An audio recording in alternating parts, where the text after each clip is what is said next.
আমি S A Prince সবাইকে আন্তরিক অভিনন্দন জানিয়ে শুরু করছি জেড টেলিভিশনের আজকের সংবাদ।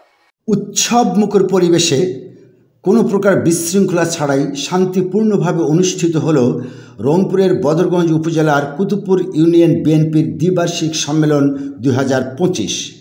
কুতুবপুর ইউনিয়ন বিএনপির সভাপতি ও বদরগঞ্জ উপজেলা বিএনপির যুগ্ম আহ্বায়ক বাবু উত্তম কুমার সাহার সভাপতিত্বে মোবাইল ফোনে সম্মেলন উদ্বোধন করেন সাবেক সংসদ সদস্য ও উপজেলা বিএনপির আহ্বায়ক অধ্যাপক পরিতোষ চক্রবর্তী।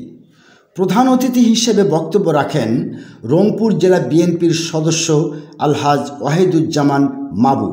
বিশেষ অতিথি হিসেবে বক্তব্য রাখেন রংপুর জেলা বিএনপির সদস্য ও নির্বাচন পরিচালনা কমিটির আহ্বায়ক লিটন পারভেজ, সদস্য মঈন উদ্দিন, সদস্য রাজীব চৌধুরী।